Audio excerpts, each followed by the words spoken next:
Previously on Revive Nations with Shyju Mathew. But you're supposed to 10%. No. When he is close to an encounter, he's not even talking 10%. But when he smelled an encounter is nearby, he's not counting 10% anymore. He empties the oil on the altar. Can you understand the language of God? Revivals in the air, touching nation, one life at a time.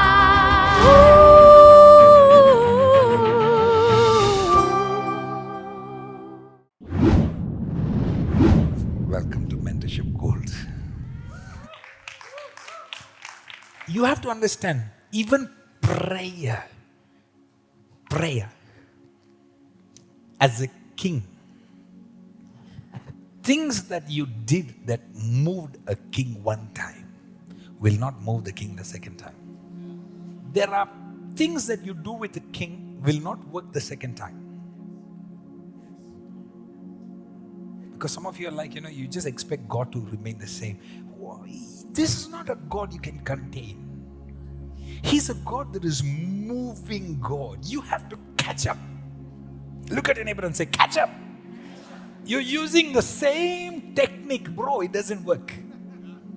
You went to the presence of God. You cried, oh God. And suddenly the presence of God came and the power of God. 5 years later, God is like, you're still crying. Please learn this lesson fast. But it worked. 5 years ago when I cried, what happened? Heaven opened. And now 5 years later, you say, now no tears are coming, but you're like, last time it worked, so it has to work. Now you're pressing, tears are not coming, you're squeezing your eyes so some tear can drop. And it's not working. Why? Because a king cannot be manipulated. So what worked last time worked because it was genuine. But the second time now, if the second time it has to work, now that is no more revelation, it is religion. The reason why some of your prayers is not working is because that prayer is not coming out of a revelation, it is coming out of your religion. Do you know revival without revelation is religion?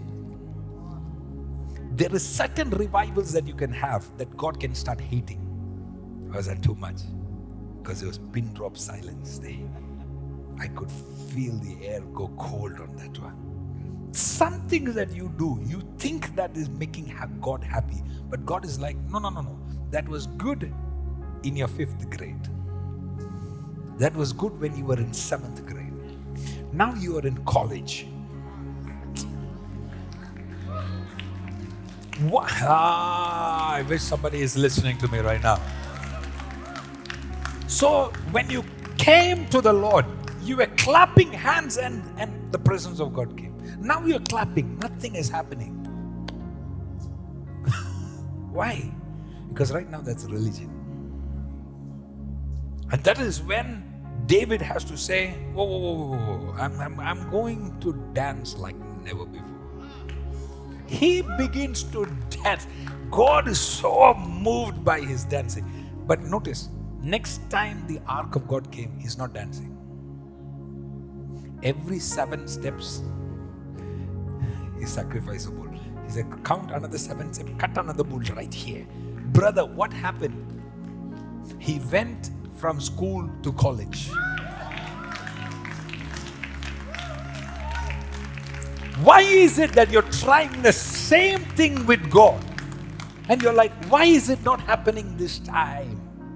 Because now, if it happens the same way, you will be writing down a formula.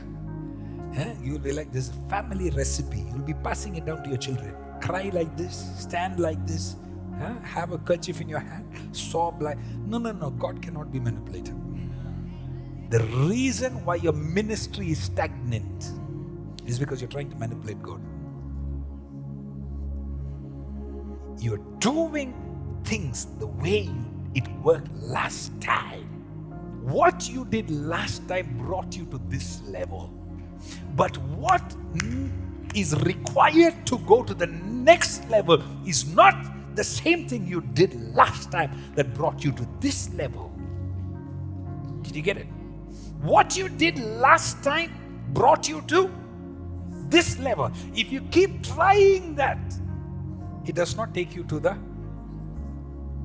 I told you today you're going to be dangerous with this information. Biblically, the Bible talks about the wisdom of Solomon. In the realms of the spirit, Solomon is not the wisest. In the realms of the earth, Solomon is the wisest. That's for another day. I'll talk about it another time. But if you look at the man who is wise on the realms of the earth, Solomon, he will tell you the same thing.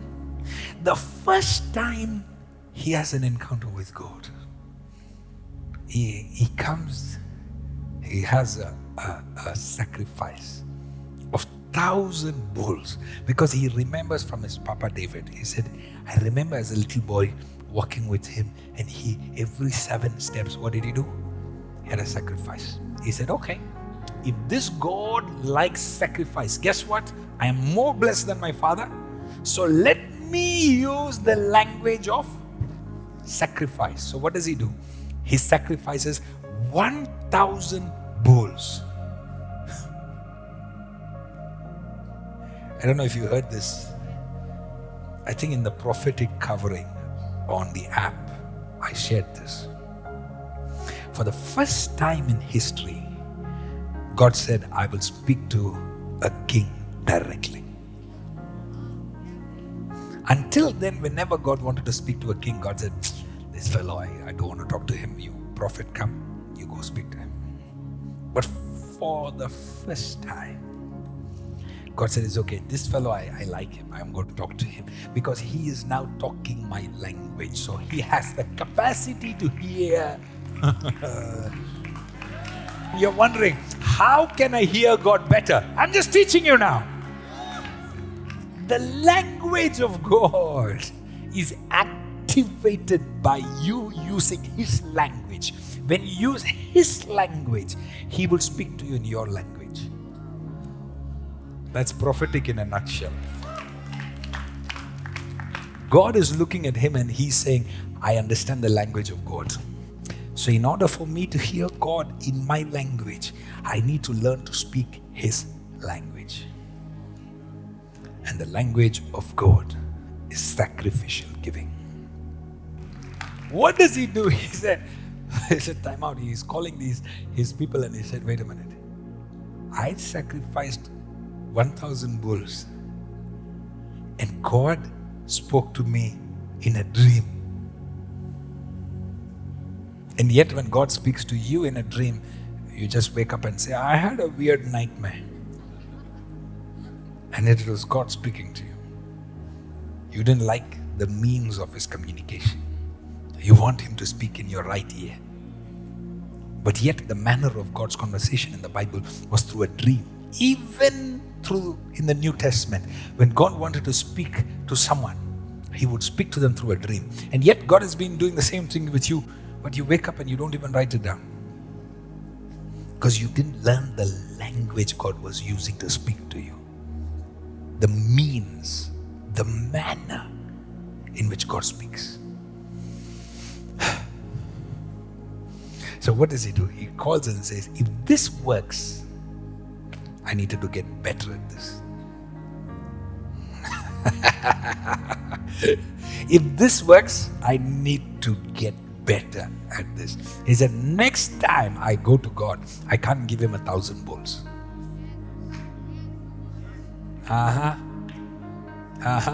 He said, next time I go to God, I'm bringing Him 100,000 bulls.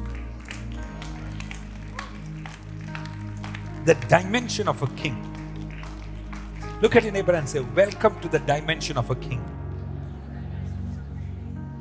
If you want to learn how to function as a king, hear me. A king will never...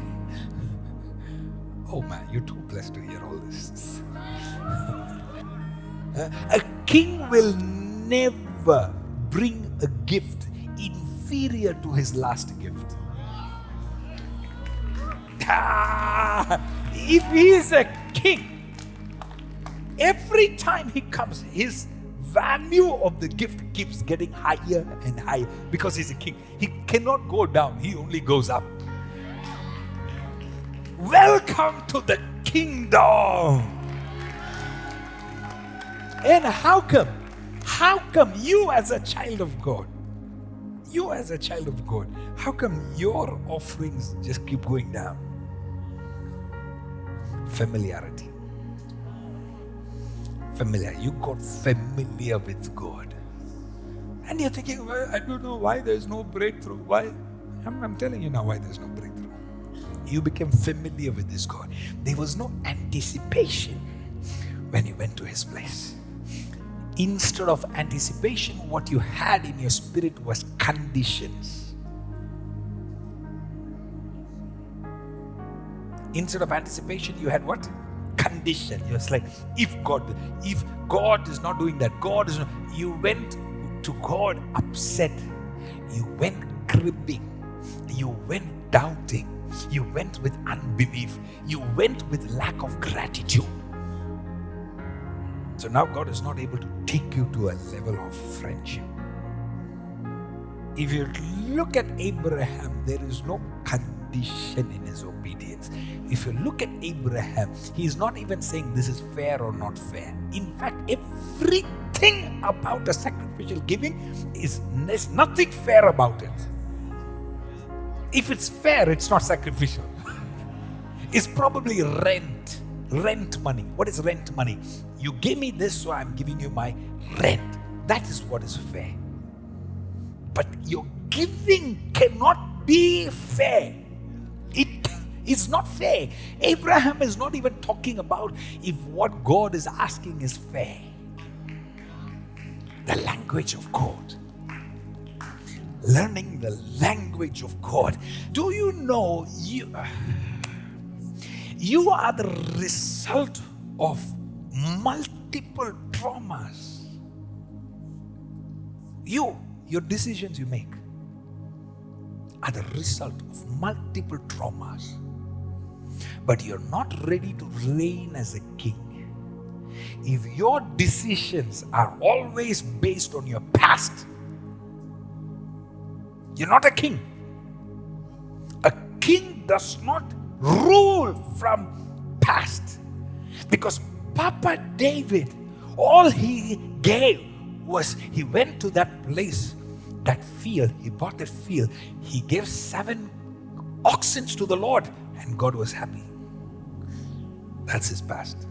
Solomon's past is 7 bulls. He can't function from his past experience. His decisions cannot be based on his past traumas. He's now functioning with spiritual intelligence. Your spiritual intelligence will require you to get out of the spirit of stinginess that your father was having. Your father, the way he functioned that way because of the trauma that he had. Your biological father functions. The way your father dealt with God was a result of his traumas that he had when he was growing up. So you grew up in that environment. And now you are basing your spirituality based on a trauma. So growing up, you didn't have enough.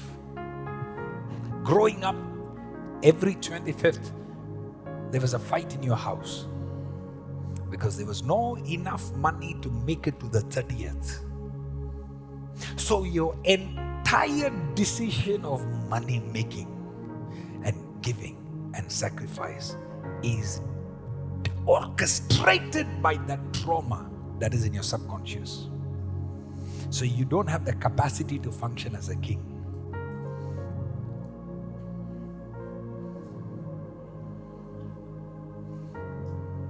don't have a function.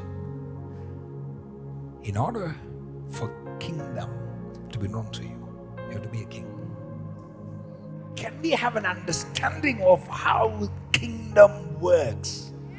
How kingdom works, where God is saying there is a supernatural wealth that I want to release.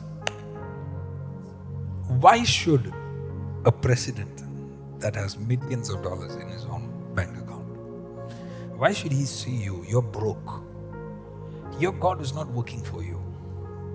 Why should he come and submit under your grace? Why do you think just because you could speak in tongues, he should come to you? Why do you think every time Abraham came into a location, kings trembled? They said, fellows, get gifts. He said, Abraham is coming. Kings would bring gifts and meet him at the gate. Sir, please don't fight with us. Here's gifts, please. You can go. We'll give your camels water. Whatever you want, you can do. Huh? And if your sister is available, I can even marry her. They made deals with him because they were so scared of this guy. Why? You think it was because Abraham was speaking in tongues? No. God had made him rich. Child of God, God made him so wealthy. When the Bible says, kings and queens shall come to your light, Pentecostals, they read it that kings and queens shall come to your speaking in tongues. What is it? They're coming to hear you speak in tongues. What is light? They're coming to your influence. Prophet, this is Isaiah chapter 60 verse 3. It says, and nations shall come to your light, and kings to the brightness of your rising. To the brightness of your rising. So when somebody is coming to this light, it is because this individual has access to this much space. And the Bible is saying, depending on your influence, depending on your reach, kings will come to you. My goodness, gone are the days where we expect people to come to us and we are broke, we are dying, we are frustrated ourselves, and we expect them to understand. No. We stop running now. We stop chasing after them. And what we are going to do is we are going to shine our light. We are going to show them our influence. We are going to show them our expanse. We are going to show them our reach. We are going to show them that a nation can be born in a day. We are going to show them that Christianity is not broke. We are going to show them that we are not intimidated. Let an Elijah generation rise. And they're coming to your what? Kings are coming to the what? The brightness of your rising. You can't be broke anymore. That means a king can now look at you and they can tell, this guy is going up. Kings don't go after anybody. But kings, they will study you. They will ignore you first. But they're watching your rising. They're watching your trajectory. They're seeing that you should have died long ago, but you're still standing. They thought the viper would have killed you by now. They thought that trouble would have destroyed you by now. They thought that persecution would have finished you by now.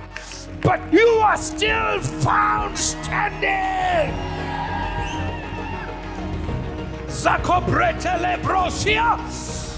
I speak to every Elijah that is under the juniper tree. Rise and shine. Thank you for watching Revive Nations with Shyju Mathew. Subscribe to the Revive Nations YouTube channel to listen to life-changing prophetic sermons. These full sermons are now available to you at the tip of your finger.